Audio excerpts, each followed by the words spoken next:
Sebenarnya penyakit ini sebenarnya dari pemberitaan yang ada tidak terlalu berbahaya dari sisi orang sakit itu, tapi kita nanti tanyakan langsung ya ke narasumber ya. Narasumbernya ya terkait dengan sebenarnya penyakit ini mematikan atau memang mematikan, tapi apakah seberbahaya itu? Karena kalau kita dibandingkan ini demam berdarah atau juga penyakit jantung atau penyakit stroke dan lain-lain itu lebih berbahaya lagi. Ada orang langsung nggak sakit pun jantungnya berhenti meninggal. Nah ini bisa disembuhkan yang COVID ini, tidak langsung. Ebola lebih parah lagi. Ebola kena langsung meninggal. Maka banyak masyarakat ya sudah menyetok masker. Ini jadi apakah penyakit ini memang dibesarkan secara pemberitaan ataukah memang besar atau memang berbahaya? Tapi kalau dampaknya memang luar biasa, Nando.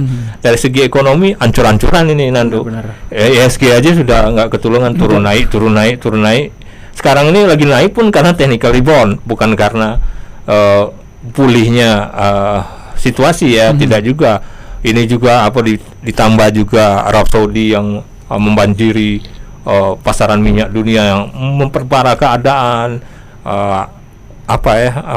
Harga minyak turun dan Arab Saudi melarang orang umroh, dan ini makin memperkeruh kondisi ekonomi, dan tentunya ini menjadi perhatian kita semua dan perlu ingat ESG Bursa Efek Indonesia itu menurunkan target tahun ini hanya 6.500 targetnya. Kalau biasanya berapa tuh? Iya, ini Bung Dari pengikut saya kurang tahu targetnya kemarin, tapi yang jelas 6.500 itu kalau dari melihat awal tahun itu 6.000 sebenarnya. Mencapai 6.500 nggak susah, tapi karena penurunan ini tajam di bawah hampir mendekati 5.000. Ini kan jadi pertanyaan bahwa apakah bisa mencapai 6.500. Itu tadi penyebabnya corona ini, Ando. Murni corona, orang menarik investasinya, menaruhkan duit ke tempat yang lebih aman. Itu tadi misalnya global bond atau surat utang negara, biasanya seperti itu. Tapi dulu sebelumnya penyakit sejenis corona juga pernah terjadi ya, Bung? Enggak, corona itu SARS tahun 2003. Burung. Itu berpengaruh juga enggak? Saya kurang belum tidak mengikuti, tapi setahu saya untuk perekonomian Indonesia itu kena pada saat itu sekitar 50-an penderita, kalau tidak salah ya. Tapi memang ini isunya lebih besar lagi corona ini karena pemberitaan ya. Pemberitaannya luar biasa, akhirnya kepanikan yang ada di masyarakat itu berlebihan. Kayak sekarang ya terjadinya masih di daerah Jawa ya, tapi di Sumatera itu sudah panik, sudah dialah masker nggak ada lagi. Itu di apotek saya pernah nyari udah vitamin C paling laku. Jahe laku banget. Bahkan pernah saya nanya sama tukang temulawak itu. Temulawak ya. Semenjak corona ini laris ya. Temulawak lumayan langka sebenarnya kalau di pasar itu. Tidak terlalu banyak ketimbang jahe. Tapi orang juga pedagang juga ini ya menambah stoknya. Temulawak itu kurang laku dulu. Sebenarnya pada saat hari-hari biasa kalau jahe memang laku karena bumbu masak. Kalau temulawak itu nggak terlalu laku karena dia hanya untuk jamu ya kebanyakannya. Nah sekarang ya betul-betul untuk jamu.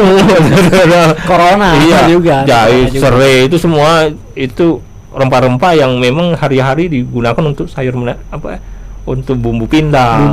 Untuk sebenarnya mungkin kalau orang Palembangnya tahan corona mungkin sering makan pindang, Nando. Iya, isinya semua ada kunyit, lawar, jahe, serai, semua ada di situ. Sebenarnya nasi bungkus juga ini lengkap juga di nasi. Kalau nasi yang dibungkus aja nggak ada. Kalau pindang nih pasti ada. Oke. Rekan Dari, kita akan mencoba menghubungi Kepala Dinas Kesehatan, tapi setelah jeda iklan berikut ini jeda dulu ya. Ibu Lesti yang akan kita tanyakan upaya apa saja yang telah dilakukan pemerintah provinsi dan untuk mencegah ini biar masuk. Apakah di Palang masuk Palembang? Tidak bisa. Bukan coronanya dilarang masuk. Kalau orangnya boleh, corona jangan.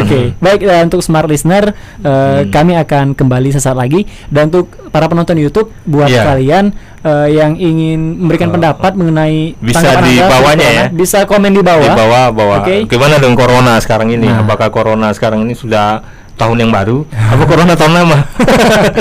Kami akan kembali sesaat lagi. Tetap bersama kami dalam Palembang Insight. Kami kembali setelah jeda iklan berikut.